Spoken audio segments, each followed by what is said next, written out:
one point lang, maybe one Yes, or sir. two questions on that Yes, point. Your Honor. Sabi mo, the President, sa pananaw mo, and yung iba, Speaker Martin felt threatened. Base doon sa investigation namin, sir. Base sa investigasyon at base sa video. Base sa video, sa investigation, at sa ibang testimony. So if they felt threatened, that means tingin nila totoo yung sinabi ni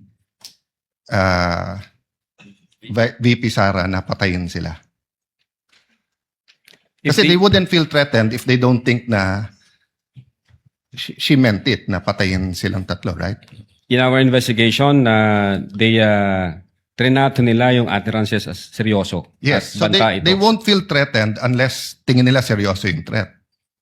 According to them, seryoso yung threat, Yes, sir. okay. But the threat was, pag pinatay niyo ako, papatayin ko kayo. So kung hindi naman nila sila balak patayin, why would they feel threatened? Unless you're saying now, you think, balak nga nilang papatay si Vice President. Actually, sir, ito, from the point of view of law enforcement like us, yun nga yung naging alarming na issue dun na sa amin, sir. Sa No, amin I agree. I'm also, Mr. Vitessa, I'm also alarmed with the language, with saying that. I'm alarmed with what's happening in our country, in flood control, etc. But that's not my point. My point is, in your investigation, para maging grave threat, kailangan yung party na trineten feels threatened. Pero ang sinabi ni VP Sara, pag pinatay ako, patayin silang tatlo. So kung wala naman silang tatlo balak na patayin siya, why would they feel threatened? Did that not come into your mind as an investigator? What comes into your mind, Your Honor, is yun nga, yung possibility na God forbids may mangyari sa BP na hindi naman alam nung tatlo, then matitrigger ngayon yung instruction, then papatayin yung tatlo na hindi naman nila alam. At the same time, No, may then in mga that- ibang grupo Then in na that case, hindi ba logical, because you're the President of the Philippines, you order the PSC to make sure that walang mangyari sa kanya rather than baliktad na tinanggalan siya ng security. nung I'm just following your logic. I won't Yes, I sir. won't argue. Finish your ano, and I'm satisfied, Mr. President. I'm just trying to figure out nga no how you came about yung grave threats given Yeah. ang sinabi niya kung papatayin ako. So We- finish your answer so that we can. we qualify that grave threats sa term namin as event-based condition na yun nga pag nangyari yung event magti-trigger ngayon yung threat ng Vice President. Now insofar as na-threaten sila yung sinasabi mo po sir na pag namatay si Vice President tsaka papatayin ngayon ng tao na inutusan niya, yung tatlo.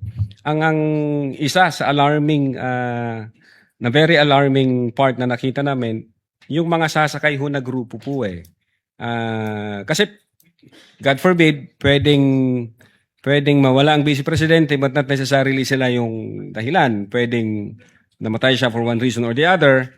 Then, ang impression na ng marami, ang may kasalanan nito, yung tatlo. So, again, magkakalabo-labo na yan. May sasakay na sa issue, thinking na pag pinatay nila yung tatlo, ang sisisihin ngayon yung kampo ni Vice Presidente kasi may attirances na ginawa ang Vice Presidente to that effect. So, yun ho yung sa investigation namin. Now, insofar as pumasok ho yung elements ng grave threats, yeah, we believe na pumasok yung elements ng grave threats kasi nasatisfy ho lahat ng elements ng grave threat based on the revised plan. I'm assessing your answer, but malayo na malapit yung sagot mo dun sa triggering events ha. Kasi parang logical, di ba? Dahil sinabi niya yon, baka may gumawa. Hindi nga mag-trigger, papatay sa kanya.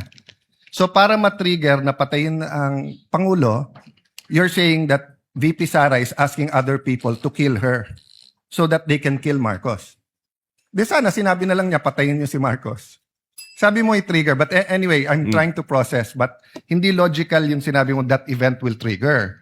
Because the event that will trigger the assassination on the tree is the killing of the Vice President. And the Vice President will not tell people, kill me so that you kill them. Precisely, Your Honor. Ang death kasi, for instance, mamatay yung Vice Presidente, it does not necessarily follow na yung tatlo yung lang papatay base doon sa attirances. Pwede kasing mamatay yung Vice Presidente for one reason or the other. And again, since walang makakalam kung sino ang pumatay dyan, ang impression ng mga tao ngayon, matitrigger ngayon yung instruction. Pag na-trigger yung instruction, pwede na ngayon sumakay yung iba-ibang grupo thinking na kahit mabulilyaso ang sisisihin dito ang Vice Presidente kasi nga may appearances na ginawa ang Vice Presidente in public. From the point of view of law enforcement, ang gulo nun, Your Honor, matter of national security po yun. It's a matter of national security, Your Honor. Counsel for the respondent may proceed with his cross. So just to, before I leave this point, at any rate, you made all those observations